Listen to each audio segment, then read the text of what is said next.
All right, we are now in critiques and questions of Dimension 4 of the C3 framework. First here is that the C3 framework was written pretty much as a response to the erosion of social sciences under Common Core. And while it is written as a response, it also is an attempt to adopt many of its characteristics.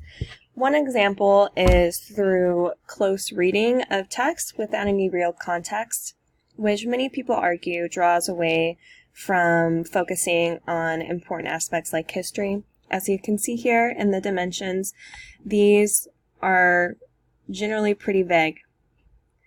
Now, one argument is that it does give teachers power in asserting what can be powerful knowledge to their students, and it also does allow teachers space for curriculum making. However, it is void of any real context and guidance.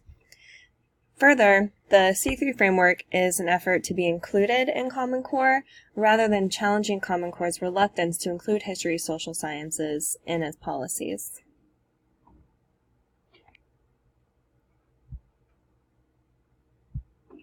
Which moves us on to critiques and questions part 2, which is C3 framework versus Common Core.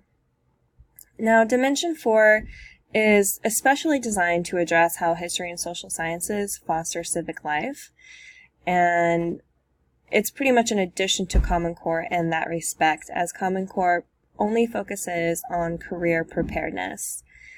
And the C3 framework is pretty much focused on civic preparedness.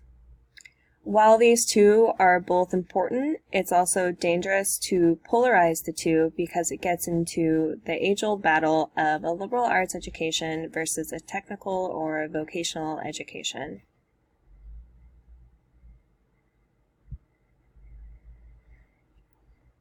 And critiques and questions part 3.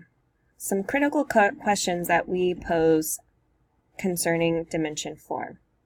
Number 1 is that if the C3 framework is an effort to include history and social sciences alongside Common Core values, why then is it polarizing college and career of Common Core and civic life of the C3 framework rather than demonstrating the interconnectedness of the two? I pose this question because all students should be allowed to choose which path they want to take. And it seems that we are starting early on already polarizing the two. Number 2 is that how are history and social sciences vital to college and career? If the C3 framework is an attempt to be included in Common Core, then rather than polarizing it, it needs to come up with how it's relevant to college and career rather than making it seem not relevant to college and career.